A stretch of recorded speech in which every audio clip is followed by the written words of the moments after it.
Next nine news में आपका स्वागत है। मैं हूं आपके साथ अबरारुल्लाह क़ाइम। दर्शकों, अरविंद केजरीवाल को जमानत मिलने के बाद अब एक और मामले में फंसाने का प्रयास जारी। ये आरोप अरविंद केजरीवाल की पार्टी के लोग लगाते नजर आ रहे हैं। और दरअसल वो मामला क्या है और किस मामले को लेकर इस तरीके की बातें अरविंद केजरीवाल खेमा कह रहा है, ये भी इस रिपोर्ट में हम आगे आपको बताएंगे। आपने बीते दिनों एक खबर सुनी होगी कि अचानक से रात में सीएम हाउस से जो है पीसीआर कॉल आती है और उसमें ये बात कही जाती है कि स्वाति मालीवाल मैं बोल रही हूँ और मेरे साथ अरविंद केजरीवाल के घर में यानी कि सीएम हाउस में मारपीट की गई है। अब ये बयान आना था, ये खबर आनी थी कि उसके बाद राजनीतिक गलियारों में कई तरीके की बातें जो गर्दिश करने लगी। यहाँ तक कहा जाने लगा कि आखिरकार ये जो पूरा का पूरा मामला इस समय चल रहा है, इसको लेकर के स्थिति क्या होगी। खास तौर से आपने देखा कि लगातार जिन बातों को लेकर, जिन मुद्दों को लेकर सियासी तौर पर अरविंद केजरीवाल खुद ही जूझ रहे थे और खास करके ईडी शराब आबकारी नीति मामले में जिस ढंग से उन्हें जेल में रहना पड़ा लंबे समय तक, और जेल में रहते हुए जब उन्हें आज़ादी मिली, जब उन्हें जमानत मिली चुनाव में प्रचार प्रसार करने को लेकर, तो फिर एक और मामला उनके साथ जुड़ गया है स्वाति मालीवाल का। स्वाति मालीवाल के नाम से उस कॉल के आने के बाद ये कहा जा रहा है कि आम आदमी पार्टी में अब जो है ये ऐसी नेता अब साबित हो सकती हैं जो आम आदमी पार्टी का साथ छोड़ करके चली जाएंगी, जैसे कि हमने पूर्व में कई नेताओं को देखा है, चाहे वो आशुतोष हों, वरिष्ठ पत्रकार, या फिर कुमार विश्वास हों। ये ऐसे चेहरे जो कभी आम आदमी पार्टी का हिस्सा हुआ करते थे और लंबे समय तक उन्होंने राजनीतिक पारी आम आदमी पार्टी के साथ जारी रखी, लेकिन फिर उसके बाद वो इससे किनारा करते हुए नजर आए थे। अरविंद केजरीवाल ने इस पूरे मामले को लेकर अब तक किसी भी तरीके से अपने बयान को जारी नहीं किया है और न ही इस पूरे मामले पर वो बोल रहे हैं। लेकिन इस बीच आपको एक जो है ये रिपोर्ट ज़रूर देखनी चाहिए जो उन्होंने जमानत मिलने के बाद अब तक जो तेवर उनके नजर आ रहे हैं, उससे साफ तौर पर झलकता है कि वो अब इस तरीके की किसी भी घटना को लेकर, किसी भी तरीके की साजिश को लेकर पूरी तरीके से तैयार बैठे हैं और वो इसमें किसी भी तरीके से दबने वाले नहीं। आइए पहले आपको ये बयान सुना देते हैं, फिर इस पूरे मामले पर आगे विस्तार से हम चर्चा जारी रखेंगे कि आखिरकार स्वाति मालीवाल के इन आरोपों को लगाने के पीछे का क्या मकसद हो सकता है और क्या इसके पीछे भाजपा की कोई साजिश है, और जिस व्यक्ति पर मारपीट का आरोप लगाया गया वो व्यक्ति है कौन। पहले देखिए इस रिपोर्ट। आज भी हमारे देश के गरीब लोगों को ये बिजली की पहली गारंटी थी। दूसरी गारंटी है शिक्षा की। कोई भी देश तब तक तरक्की नहीं कर सकता जब तक उसके हर बच्चे को अच्छी शिक्षा का इंतजाम ना कर दिया जाए। अगर किसी देश के अंदर ढेरों लोग अनपढ़ हैं, अगर किसी देश के अंदर कई बच्चों को बिलो स्टैंडर्ड, सब क्वालिटी, गंदी बेकार शिक्षा मिलती है, वो देश कभी आगे नहीं बढ़ सकता। आज हमारे देश के अंदर सरकारी स्कूलों का बुरा हाल है। 10 लाख सरकारी स्कूलों के अंदर 18 करोड़ बच्चे पढ़ते हैं जिनका कोई भविष्य नहीं है। दिल्ली के अंदर हमने करके दिखाया, पंजाब के अंदर करके दिखाया। देश के सारे सरकारी स्कूलों को शानदार बनाएंगे, अच्छे बनाएंगे, प्राइवेट स्कूलों से भी बेहतर बनाएंगे और इस देश के अंदर पैदा होने वाले हर बच्चे के लिए, चाहे वो अमीर का बच्चा हो चाहे गरीब का बच्चा हो, अच्छी, शानदार और फ्री शिक्षा का इंतजाम किया जाएगा। अगर आप अमीर हैं, अपने बच्चे को प्राइवेट में भेजना चाहते हैं, भेजिए, लेकिन आप अगर सरकारी स्कूल में अपने बच्चे को भेजते हैं तो प्राइवेट स्कूल से किसी 1% भी कम नहीं होगी उस शिक्षा की क्वालिटी। ऐसी शिक्षा का इंतजाम गांव-गांव के कोने-कोने, देश के कोने-कोने में अच्छी शिक्षा का इंतजाम करेंगे। दिल्ली में किया, पंजाब में किया, हमें करना आता है, हमारी नीयत है। ये काम आजादी के वक्त हो जाना चाहिए था, लेकिन नहीं हुआ। देर आए दुरुस्त आए, आजादी के 75 साल बाद भी हो गया तो बहुत अच्छी बात है। इस काम को करने के लिए 5 लाख करोड़ रुपए लगेंगे।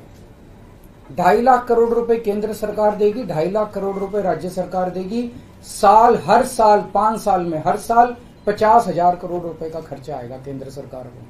50,000 करोड़ तो कुछ भी नहीं। अगर 50,000 करोड़ रुपए सालाना खर्चे में मेरे देश के बच्चा अगर, तो आपने देखा दर्शकों, आखिरकार जो अरविंद केजरीवाल के ऊपर आरोप लगे हैं, उनके निजी जो है सचिव विभव कुमार को लेकर के ये दावे किए जा रहे हैं कि उनके द्वारा ही सीएम के कहने पर मारपीट की गई है। जो बयान इस समय जो है खबरों में लिखे जा रहे हैं, बताए जा रहे हैं। हालांकि सूत्रों के हवाले से ये भी खबर है, जो पुलिस के सूत्र हैं उनके हवाले से ये भी बात कही जा रही है कि सिविल लाइन थाने में स्वाति माल पहुंची थी, लेकिन उन्होंने तहरीरी तौर पर कोई शिकायत दर्ज नहीं की। और जाहिर सी बात है कि शिकायत नहीं दर्ज करने का मतलब ये कि एफआईआर अब तक नहीं की गई है।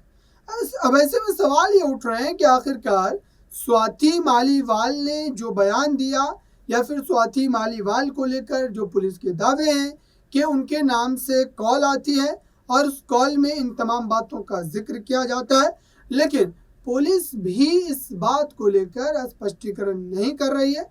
पुलिस भी इस बात को लेकर के ठोस सबूत नहीं मुहैया करा रही है कि वो जो कॉल आया था वो स्वाति मालीवाल का ही था। और जाहिर सी बात है कि इसको लेकर के अब ये सवाल उठ रहे हैं कि आखिरकार अब किस तरीके से इस पूरे मामले को लेकर के सियासी तौर पर जो स्थिति बिगड़ सकती है, जो आम आदमी पार्टी के खिलाफ जा सकती है, इस पूरे मामले को लेकर के जो है समझने की ज़रूरत है। फिलहाल अगर देखा जाए दर्शकों, तो इस पूरे मुद्दे को लेकर के सियासी तौर पर इस समय गहमा गहमी का माहौल है और राजनीतिक तौर पर इस पूरे मामले को लेकर के स्थिति जो है काफ़ी ज़्यादा बदलती हुई नजर आ रही है। आपको ये भी बता दें दर्शकों कि विभव कुमार इतने ख़ास हैं, विभव कुमार को लेकर के इतनी ज़्यादा स्थिति जो है वो साफ होती हुई नजर आ रही है। ख़ास करके आप ये समझिए कि विभव कुमार इतने ज़्यादा ख़ास बताए जाते हैं सीएम केजरीवाल के कि जो जेल प्रशासन को मुलाकात के समय वो फहरिस्त जो है थमाई गई थी जिसमें मिलने वालों के नाम दर्ज थे, उसमें अरविंद केजरीवाल की पत्नी, बच्चे, माँ बाप के अलावा विभव कुमार का भी नाम शामिल था।